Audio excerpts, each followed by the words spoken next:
Now, listen, you guys, one thing about Nicki Minaj is she's always going to look like she is in her 20s no matter what. Yesterday, she literally shut down the entire internet because of her looks. And we're going to be talking about her meet and greet also that has broken the internet, as well as Scarlett doing a Doja Cat cover with some inspiration that was very clear. And people are speculating and saying that, well, that inspiration does look like inspiration that would come from Nicki Minaj, okay? And we're also going to be talking about Kelsey Nicole and the interview that she has done that has left the internet in shambles as well. Charlamagne the God is out there also apologizing. And these are some of the things that we're going to be talking about in this video. Hello, tea lovers, and welcome to the Tea Plug. I trust you guys are doing well, and I trust you are doing great. Personally, I am doing great, you guys. I am doing extremely amazing. And if I tell you guys, literally, I drove outside just so I could record this video because, listen, the people inside my building, I don't know what type of maintenance they're doing, and it's just been noisy. Like the entire day it has been noisy. I haven't been able to record anything, so I'm kind of annoyed, okay? However, I'm outside, I'm parked outside, and I'm just gonna try and keep it brief. All right, so first of all, we're gonna talk about Nicki Minaj, of course, and her sold out tour. Okay, it seems like each time that she is out here stepping out, she's leaving the internet in shambles, and of course the haters cannot stomach it. People can really not process how this woman is able to do this 15 years into her career. So first of all, we're going to talk about her iconic pink strip wig that she decided to wear. She wore that wig, and if I tell you, I'm literally telling you that it still looks the same. Her pictures look the same from back then. She does not look like she has aged one bit, okay? And for that reason, I'm just like, listen, if I were Nicki Minaj just like her, I would also be annoyed. Like, how dare you look that gorgeous when you are in your 40s, all right?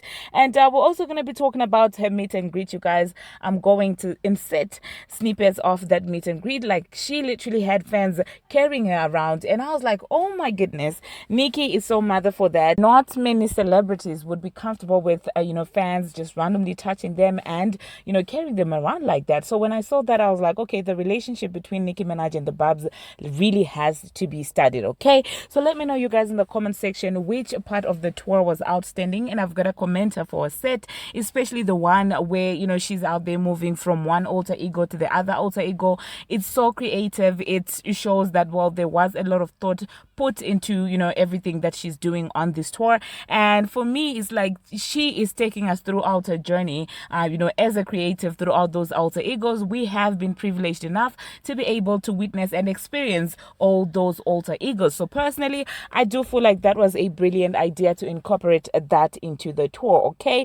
Now, the next thing that I'm going to be talking about, you guys, oh, by the way, I'm also going to be talking about, somebody was out there getting dragged, of course, for having a different face, and people are not pleased by the transition. And of course, I'm talking about none other than the Transformer. It seems like she has decided to reveal a new face. And I'm like, if I were Nicki Minaj if I in my mind had convinced myself that I'm Nicki Minaj's competition, of course, I'll be obsessed with touching my face and trying to make sure that, well, I keep up, or at least I try to keep up, okay? So let me know, you guys, what do you think about the Transformers face debut as well? And the next thing that we're going to be talking about, you guys, Scarlett was out there previewing a freestyle that she did of a Doja Cat song, and it seems like in a mannerism, people are convinced that there is a lot of Barbie influence in that entire situation. And by Barbie, I'm talking about the Harajuku Barbie, okay? I'm talking about Nicki Minaj, all right? Some people are claiming that, oh wow, it does seem like Scarlett has got a lot of Nicki Minaj influence.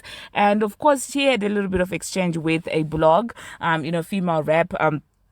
female rap talk or something like that. I'm just going to insert that blog. And all this exchange started when this blog was pointing out that, well, they could tell that there was a little bit of influence. And Scarlett went ahead to say that, oh, well, it's normal to have influence. And the blog went ahead to say, okay, can you please tell us which influence is this? And after the female rap blog asked that question, Scarlett decided to delete, her initial tweet, okay? So obviously people are like, it seems like she does not want to acknowledge that she has Nicki Minaj influence, because if you guys remember previously, she has made it seem like she's heavily influenced by the Transformer. She was out there. She's the one who was out there crying. I'm thinking, saying that, well, the Transformer is out there acknowledging her. So of course you do know that each time somebody wants the Transformer's attention, or each time somebody gets the Transformer's attention, then they will begin to to denounce or act like they don't know who Nicki Minaj is. Okay, so let me know, you guys, in the comment section what you think about that. All right. Now, the next thing that I'm going to be talking about, I am going to be talking about Red. It seems like Red is out there and is ready to come outside. And this is coming after, of course, she has posted a video of herself. And she was out there dancing, shaking her behind and, being sexy Red, like being the person that she has always been. And it seems like people are not pleased. People feel like it's too soon for her since she has recently given birth. And she's out there, exposing her behind. And you do know that, well, there are people who do not subscribe to her way of life, and of course they were calling her out, saying that this is so indecent for somebody who's still healing from giving birth. Why are you shaking your behind?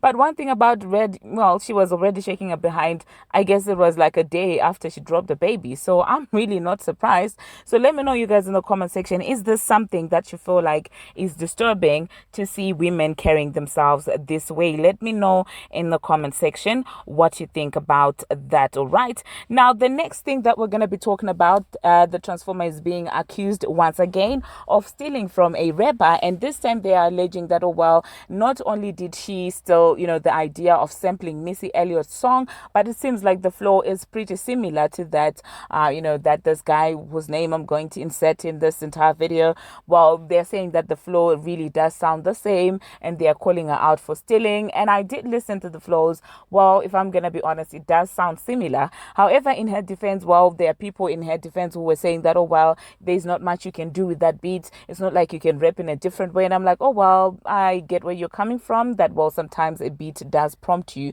to rap in with a certain cadence. But I'm like, Bia did it differently.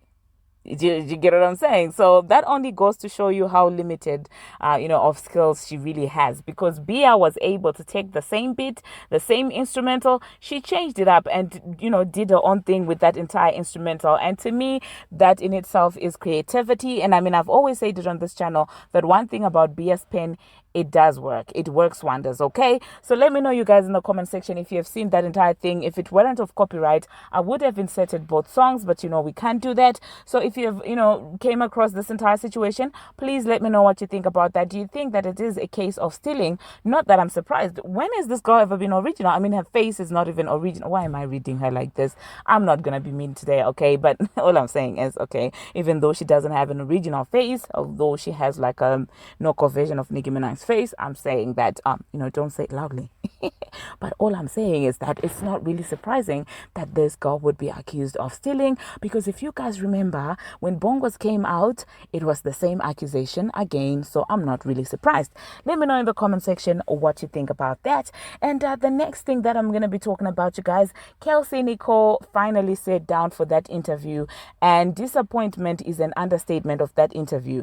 I do not know who told her that that was a very good idea to sit down in that interview and yep a bunch of nonsense. Okay, she was out there clearly trying to plant narratives in case the alleged video that is out there that would allegedly vindicate Tory would come out. So she was out there, setting narratives, saying that, oh well, there's AI, there's this. To me, this interview did not do anything. I was just like, go sit outside. Now you want to speak when you were supposed to speak. You didn't want to speak on the stand. Like literally, this. I'm just gonna insert snippets of that interview, you guys, and let me know what you think about this girl. Do you think that there was any point in her doing this interview if she was not going to say anything like this at all? Okay, and so let me know what you think about that.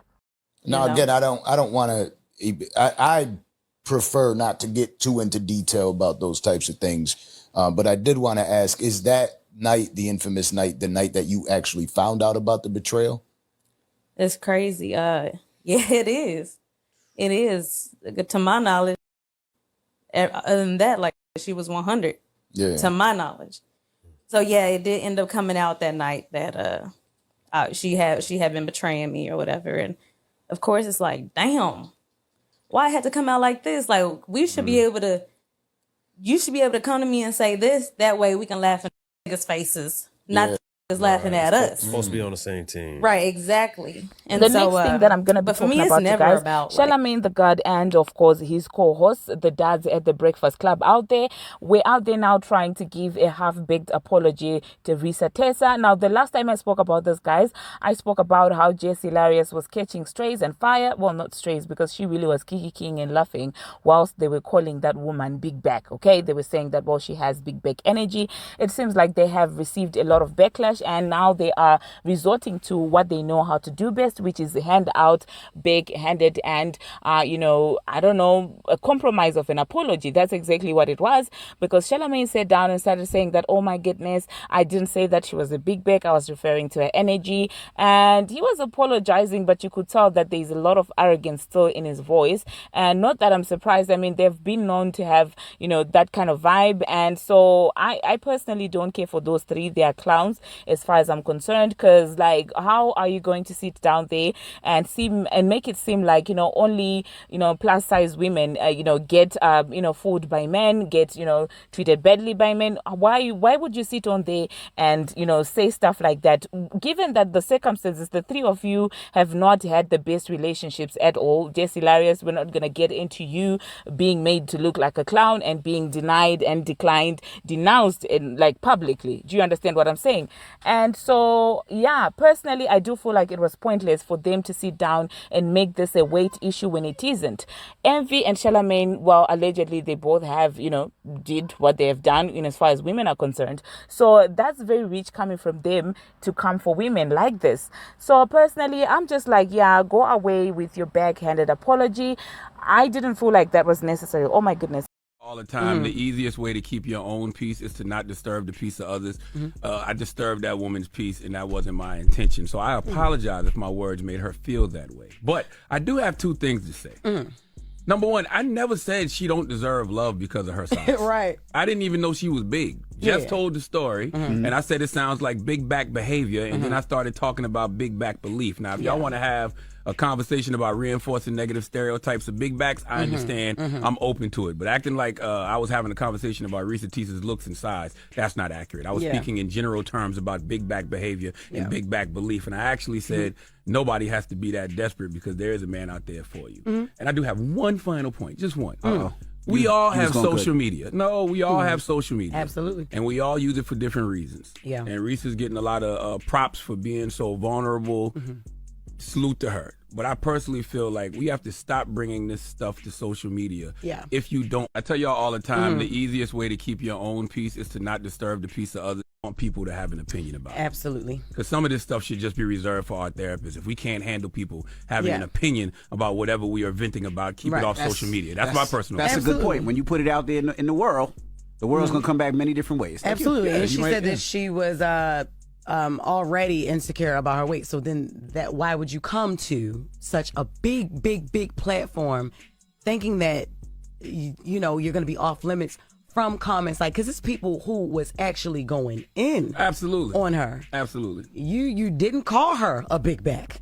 No, I was just speaking towards big back behavior and big back belief based off the story you told. Absolutely. And that's why even when you reference Sheila from Why Did I Get Married? Yes. Fantastic movie, because even that movie reinforced those same stereotypes. Now, what's crazy to me in this entire situation is that Jess Hilarious is still out there trying to defend Charlamagne, saying that, oh, you didn't call her that. And it seems like she keeps missing the point. And at this point, it seems like she's going to destroy her own career by her own hands because she does too much, okay? She overdoes it, okay? But anyway, that being said, let us move on to the next thing that I'm just going to be talking about. This is a development that I decided to insert. It seems like Katt Williams had some words to say about Nicki Minaj inviting him for his Pink Friday tour. He was revealing how people were blowing up his phone. Well, he said that millions and millions of people were blowing up his phone when Nicki Minaj invited him, and it does seem like there was a lot of excitement when he was saying that. So I'm just like, what do you guys think? Do you think he is going to be making appearances in some of Nicki Minaj's tour now that he decided to talk about it on his own show? Let me know, you guys, in the comment section, and what you think about that. You could tell that there was a lot of excitement in his voice. Okay, so tell me, are you ready for a Katt Williams set, during the Pink Friday 2 tour? Okay, thank you very much, you guys, for watching, and thank you very much for making it this far. If you haven't already, what are you waiting for? Smash that subscribe button and do turn on the notification bell so that you'll be notified each and every time that I post. Until my next one, see you.